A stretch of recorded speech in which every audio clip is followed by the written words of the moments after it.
Pushpa 2 cinema అసలు release అవుతుందా? Cancel చేస్తున్నారా? బయటేంటి వార్తలు వస్తున్నాయి వాయిదా పడుతుంది అని చెప్పేసి ఇంకా కోర్టులో విచారణ ఇంకా పూర్తి కాలేదని చెప్పి. అసలు ఏం జరుగుతుంది? పుష్ప రిలీజ్ చేస్తున్నారా? చేయట్లేదా? ఒక పక్క చాలా మంది అభిమానులందరూ కూడా టికెట్లు బుక్ చేసుకున్నారు. 9:30 PM షోలో టికెట్లు బుక్ చేసుకున్నారు 4వ తారీఖు. దాని తర్వాత ఎర్లీ మార్నింగ్ షోలకు కూడా టికెట్లు బుక్ చేసుకున్నారు. అసలు ఏం జరుగుతుంది? అందరూ కూడా ఆందోళన చెందుతున్నారు కదా! ఒకసారి మీ అందరికీ కూడా పూర్తి క్లారిటీ అయితే నేను ఇప్పుడు ఇచ్చేస్తున్నా. ఈ రోజు తెలంగాణ హైకోర్టులో ఏం జరిగిందంటే జడ్జి గారు మైత్రి మూవీ మేకర్స్‌ని ఒక విషయం అడిగారు. బాబు మీరంతా టికెట్ల రేట్లు పెంచారు కదా! టికెట్ల ధరలు పెంచారు కదా! వచ్చిన అమౌంట్‌ని కూడా మీరు ఎక్కడ ఖర్చు పెడుతున్నారు? దేనికి ఎంత అయిందని ఒక లెక్క అడిగింది. ఖచ్చితంగా మీరు లెక్క చెప్పాలని చెప్పింది. సో అందరికీ తెలిసిందే బన్నీ గారు 300 కోట్లు తీసుకున్నారంట పుష్ప 2కి. ఒకవేళ ఆయన 300 కోట్లు తీసుకుంటే రేపు పొద్దున్న వాళ్ళ ఇంట్లో ఐటీ సోదాలు చేసే అవకాశం అయితే ఖచ్చితంగా ఉంటుంది. అంటే అతని డిమాండ్ అనేది అతను పాన్ ఇండియా హీరో. సో కాబట్టి అతను డిమాండ్ చేయడంలో తప్పలేదు. అతనే కదా చాలా మంది హీరోలు ఎక్కువ కోట్లు తీసుకుంటున్నారు. కొంతమంది షేర్లు కూడా తీసుకుంటున్నారు. ఈ మధ్య కాలంలో ప్రభాస్ గారి పేరు కూడా వినిపించింది బయట. ఆయన సినిమాకి వచ్చిన దాంట్లో షేర్ తీసుకుంటున్నారని. సో కాబట్టి బన్నీ గారు తీసుకోవడంలో తప్పలేదని నాకు అనిపిస్తుంది. అసలు టికెట్ల ధరలు ఎందుకు పెంచుతున్నారంటే సినిమా బడ్జెట్ వల్ల టికెట్ల ధరలు పెరుగుతాయి. గతంలో చిరంజీవి గారు, ప్రభాస్ గారు, రాజమౌళి గారు ఈ తెలుగు ఫిల్మ్ ఇండస్ట్రీకి సంబంధించిన పెద్దలు, పెద్ద ఆర్టిస్టులు, డైరెక్టర్లు, ప్రొడ్యూసర్లు అందరూ వెళ్ళి జగన్మోహన్ రెడ్డి గారిని ఎందుకు కలిసారో తెలుసా? టికెట్ల ధరలు పెంచమని. పెద్ద సినిమాలకి ఇంత బడ్జెట్ అవుతుంది. దాన్ని టికెట్ల ధరలు పెంచండి. కనీసం సినిమా బాగోకపోయినా వచ్చిన సినిమాకి ఖర్చు పెట్టిన ఆదాయాన్ని కనీసం రావాలి. నిర్మాతలు నష్టపోకూడదు, ఆర్టిస్టులు నిరాశ పడకూడదు, మళ్ళీ కూడా నిలదొక్కుని మళ్ళీ ఇంకొక సినిమా తీసేటట్టు ఉండాలని చెప్పేసి అతన్ని చిరంజీవి గారు పెద్దవాళ్ళందరూ కూడా వెళ్ళి వేడుకోవడం జరిగింది. మరి పుష్ప 2కి తెలంగాణలో చుక్క ఎదురైందనే చెప్పుకోవచ్చు. అటు ఆంధ్రాలో మొత్తం కూడా పుష్ప 2కి ఎటువంటి ఇబ్బంది లేదు. స్వయంగా పవన్ కళ్యాణ్ గారే ఒక ట్వీట్ చేశారు అతని ఎక్స్ అకౌంట్ లో. మంచి సినిమాలు, తెలుగు వాళ్ళు గర్వించే సినిమాలు, అంటే జాతీయ స్థాయిలో తెలుగు సినిమా గర్వించే సినిమాలు వస్తే మంచిదే, దానికి టికెట్ల ధర పెంచడం ఎటువంటి తప్పులేదని ఒక 5-10 రూపాయలు పెంచుకోవచ్చని ఆయన విష్ చేశారు. దానికి అల్లు అర్జున్ గారు కూడా కృతజ్ఞతలు తెలియజేశారు. సో అక్కడ ఓకే, అసలు అక్కడే ముప్పు ఉంటుంది అనుకున్నాం. అసలు తెలంగాణ డిప్యూటీ సీఎం పవన్ కళ్యాణ్ గారు పుష్పకి అంతా అక్కడే చుక్క ఎదురవుతుంది అనుకున్నాం. కానీ అక్కడ ఎటువంటి నెగిటివ్ థాట్స్ ఏమి లేవు. తెలంగాణలో వచ్చేసరికి మొదలైపోయినాయి. ఒక సీనియర్ అడ్వకేట్ వెళ్ళి ఒక పిటిషన్ వేశారు. అసలు ఈ ధరలు పెంచితే అసలు మధ్యతరగతి వాళ్ళు సినిమా ఎలా చూడాలని చెప్పేసి. అసలు ఎవరు చూడమన్నారు? సినిమా ఎవరు చూడమన్నారు? నచ్చిన వాళ్ళు చూస్తారు, నచ్చని వాళ్ళు చూడరు. అతను ఇంకో విషయం ఏం చెప్తున్నారంటే ఒక అడ్వకేట్, ఈ ప్రభుత్వం మైండ్ పనిచేస్తుందా ఈ ప్రభుత్వానికి? అంటే మామూలుగా అసలు ఈ ప్రభుత్వం ఎందుకు ఇలాంటి నిర్ణయం తీసుకుందో అర్థం కావట్లేదు. అసలు ఈ వేసవ కాలంలోని, ఈ చలికాలంలోని బయట తిరగకండి, వాకింగ్స్కి వెళ్ళకండి, మీ ఆరోగ్యం పాడైపోతుంది చెప్పే ప్రభుత్వం అసలు అర్ధరాత్రుల షోకి టైమింగ్ ఇవ్వడం ఏంటి?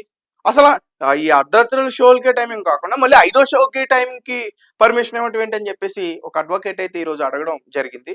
సో అతను కూడా మాట్లాడింది కరెక్టే. అంటే మరి బడ్జెట్ విషయానికి వస్తే మరి టికెట్ల రేట్లు పెంచడం కరెక్టే. అంటే అందరూ కొనకపోయినా కొంతమంది అభిమానం ఉన్నవాళ్ళు, అల్లు అర్జున్ గారు అంటే అభిమానం ఉన్నవాళ్ళు ఖచ్చితంగా కొంటారు. సో వాళ్ళు చూస్తారు అనుకోవచ్చు.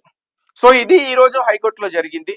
ఇకపోతే చాలా మంది అభిమానులు చాలా అంటే వాళ్ళు టెన్షన్ ఫీల్ అవుతున్నారు. చాలా మంది టికెట్లు బుక్ చేసుకున్న వాళ్ళు, కొంతమంది అభిమానులు కాకపోయినా సంథింగ్ ఏంటి ఈ పుష్ప ఎంత హైప్ ఇస్తుంది, ఏముంది అసలు సినిమాలో చాలా మంది కూడా టికెట్ బుక్ చేసుకున్నారు. నా ఫ్రెండ్స్ కూడా చాలా మంది బుక్ చేసుకున్నారు.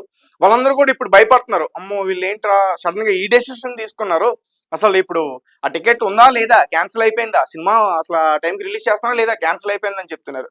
నిజంగా ఇది ఇంకా ఈ విషయం తేలలేదు. రేపు అసలు నిర్ణయం బయటకు వస్తుందంటూ కూడా చెప్తున్నారు. సో అంటే ఇప్పటి వరకు 9:30 PM షోలు, అంటే 4వ తారీఖు నైట్ 9:30కి ఇంకా రిలీజ్ ఉందో లేదో ఇంకా కన్ఫర్మేషన్ అయితే జరగలేదు.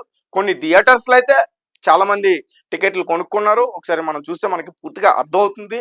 ఇప్పటివరకు మొత్తం కూడా టికెట్స్ అన్ని కూడా హౌస్ ఫుల్ అయిపోయినాయి. కానీ లాస్ట్ మినిట్ లో వచ్చి ఒక అడ్వకేట్ ఒక పిటిషన్ వేశాడు, మొత్తం కూడా నిరాశ. సో దీన్ని చాలా మంది ఏం చెప్తున్నారంటే పుష్ప సినిమా సంగతి ఇంకా అయిపోయింది, సినిమాని ఆపేస్తారు, సినిమా రిలీజ్నే ఆపేస్తారు, అసలు అతను అలాంటి సినిమా తీయడం ఏంటి, ఒక అడవిని అమ్ముకోవడం ఏంటి, అడవిని కాపాడుకునేవాడు కదా హీరో అని చెప్తున్నారు. అది సినిమాని మనం సినిమా కింద చూడాలి. అంటే నాకు ఇక్కడ ఏమర్థమవుతుందంటే కావాలని టార్గెట్ చేసినట్లు నాకు అర్థమవుతుంది అల్లు అర్జున్ గారి. అసలు పుష్ప సినిమాకి ఫస్ట్ నుంచి కూడా చాలా విభేదాలు. ఒక పక్క అల్లు అర్జున్ గారికి ఏమో వ్యక్తిగతంగా వచ్చిన వివాదాలు, ఒక పక్క పుష్ప షెడ్యూల్స్ లేట్ అవ్వడం, ఎడిటింగ్ లేట్ అవ్వడం, ఎవరెవరో మధ్యలో మ్యూజిక్ చేయడం, ఇవన్నీ కూడా పుష్ప చుట్టూ తిరుగుతూనే ఉన్నాయి. ఒక రకంగా చెప్పాలంటే ఇవే ఎక్కువగా ప్రమోషన్ చేశాయి. వాళ్ళు ప్రమోషన్ చేయకుండా ఈ 'పుష్ప 2' చుట్టూ తిరుగుతున్న ఇవే ఎక్కువగా ప్రమోషన్ చేశాయి. సో గైస్, 'పుష్ప' సినిమా ఎట్టి పరిస్థితుల్లో డిసెంబర్ 5th రిలీజ్ అవుతుంది. పర్మిషన్ తెలంగాణ ప్రభుత్వం ఇచ్చింది. ఎట్టి పరిస్థితుల్లో రిలీజ్ చేయాలి. లేకపోతే ఖచ్చితంగా అభిమానులు ఆందోళన చెందుతారు. ఎందుకంటే మొన్న 'దేవరా' సినిమాకి రిలీజ్ చేశారు. 'దేవరా' సినిమాకి కూడా టికెట్ల ధరలు పెంచారు. అంటే 'దేవరా' సినిమా కన్నా ఇది కొంచెం బడ్జెట్ ఎక్కువ. అండ్ టికెట్ల రేట్లు కూడా చాలా ఎక్కువ. బెనిఫిట్ షోకు దాదాపు రూ. 1200 టికెట్. రూ. 1000 నుంచి 1200 వరకు కూడా ఉంది. అలాగే morning time early morning release అయ్యే షోలకి మాత్రం 800 నుంచి 500 వరకు కూడా ఉన్నాయని చెప్తున్నారు. సో అభిమానులు కంటెంట్ బాగుంటే చూస్తారు, వస్తారని చెప్పేసి ప్రొడ్యూసర్స్ నమ్ముతున్నారు. అండ్ ఇంకొక క్లిప్ కూడా బయట వైరల్ అవుతుంది. నిన్న 'మైత్రి' మూవీ ప్రొడ్యూసర్స్ మాట్లాడుతుంటే ప్రీ రిలీజ్ ఈవెంట్ లో ఒక వ్యక్తి, అన్న టికెట్లు ఏంటన్నా అంతవరకు పెంచేశారు, ఎలా చూడాలన్నా అంటే, సో దాన్ని వాళ్ళు అక్కడ వేదిక పైన మాట్లాడతారనుకున్నాం, కానీ వాళ్ళు స్కిప్ చేశారు. ఒకవేళ వాళ్ళు అక్కడ మాట్లాడుంటే బాగున్నాం. 'పుష్ప 2' నైట్ రిలీజ్ అవుతుందా అవ్వట్లేదా, దీనికైతే ఇంకా క్లారిటీ రాలేదు. రేపు వస్తుంది. సో మీరు ఎవరు కూడా క్యాన్సిల్ అయితే చేసుకోవద్దు. అంటే నేనేమనుకుంటున్నానంటే ఖచ్చితంగా సినిమాని రిలీజ్ చేస్తారు అనుకున్న టైంకి. సో ఎవరు కూడా క్యాన్సిల్ చేసుకునే ప్రయత్నం చేయొద్దు. మీ అభిమాన హీరో మీరు ఆదరించండి, చూడండి. మూవీ చాలా బాగుంటుందని నాకు అనిపిస్తుంది. అండ్ సినిమాలోనే చూడాలి. కాసేపు ఎంటర్టైన్మెంట్ కోసమే మనం సినిమాకి వెళ్తాం. కాబట్టి సినిమాలను చూస్తే బాగుంటుంది అనిపిస్తుంది. కొంతమంది నెగిటివ్గా కామెంట్ చేస్తున్నారు. కాబట్టి అందరూ కూడా సినిమాని చూడండి, ఆదరించండి, సినిమాని బతికించండి అని నేను చెప్తున్నా. Thank you for watching.